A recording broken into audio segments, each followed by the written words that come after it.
नहमदुहु व नुसल्ली अला रसूलिहिल करीम अम्मा बाद फ़ाउज़ु बिल्लाहि मिनश शैतानिर रजीम बिस्मिल्लाहिर रहमानिर रहीम। मोहतरम नाज़रीन इकराम, अस्सलामु अलैकुम व रहमतुल्लाहि व बरकातुहू।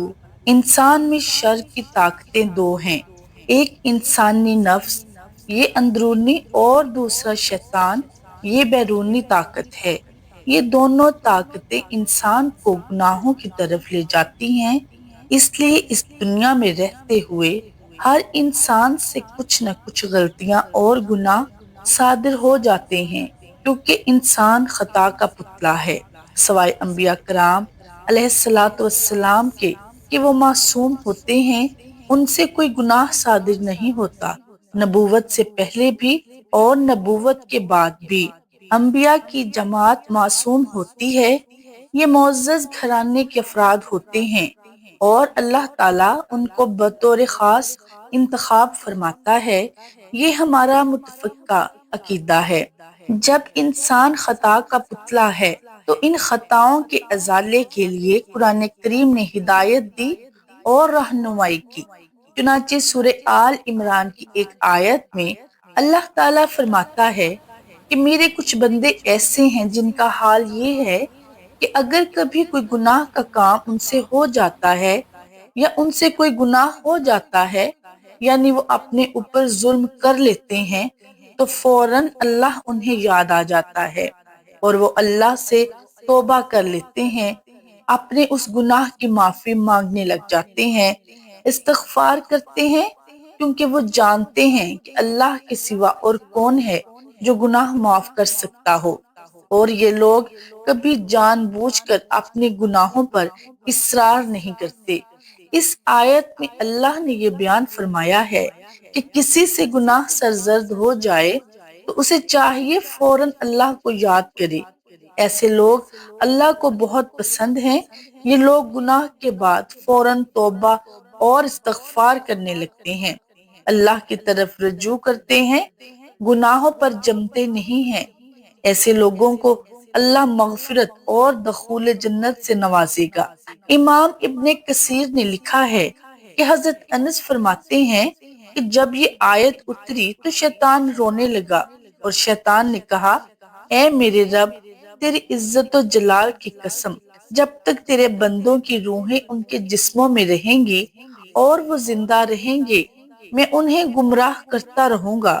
तो अल्लाह ने फरमाया, मेरी इज्जत और जलाल की कसम, जब तक मेरे बंदे मुझसे इस्तिग़फ़ार करते रहेंगे, मैं मुसलसल उनको बख्शता रहूंगा। अहादीस में नबी करीम सल्लल्लाहु अलैहि वसल्लम ने इस्तिग़फ़ार की बहुत फजीलत बयान फरमाई है।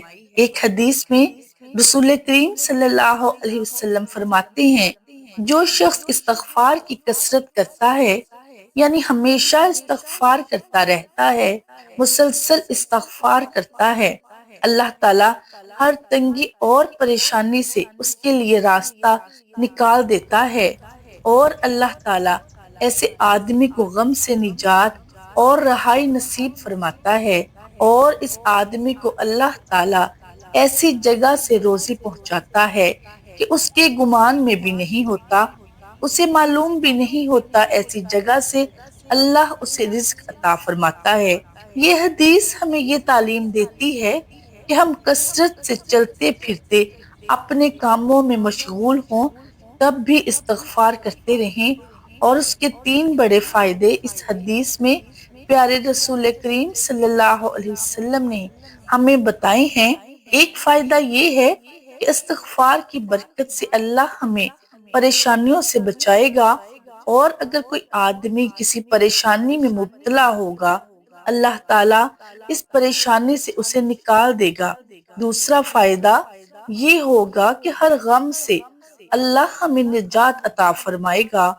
और तीसरा फायदा ये होगा कि अल्लाह ताला हमें ऐसी जगह से रोजी देगा जहां हमारा गुमान भी नहीं होगा।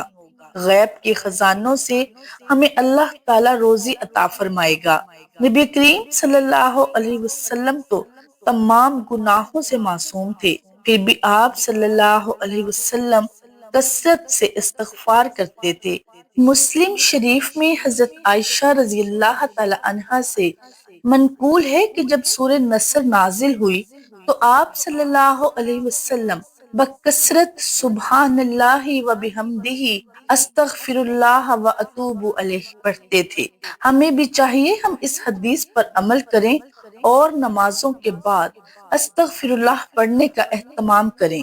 ایک دوسری حدیث حضرت ابو ہریرہ رضی اللہ تعالی عنہ سے منقول ہے کہ رسول کریم صلی اللہ علیہ وسلم نے فرمایا، اللہ کی قسم میں دن میں 70 بار سے زیادہ اللہ تعالی سے استغفار کرتا اور توبہ کرتا ہوں۔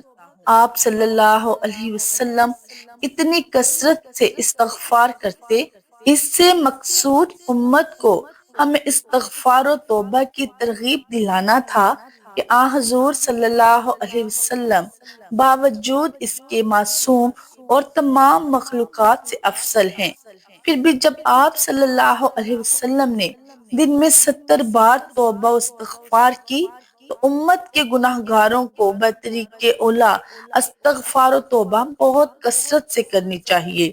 اب استغفار کن کلمات یعنی کن الفاظ سے کرنا چاہیے، اس کے لیے احادیث میں مختلف الفاظ آئے ہیں، چنانچہ جس بندے کو جو یاد ہو وہ کلمات استغفار کے پڑھتے رہنا چاہیے۔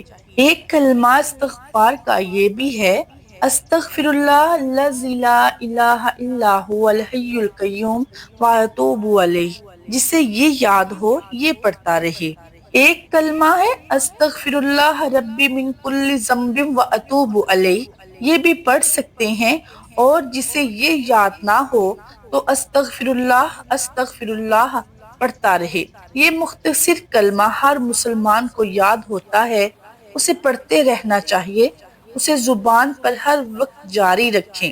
اللہ تعالی ہمیں استغفار کی تمام فضیلتیں عطا فرمائیں گے۔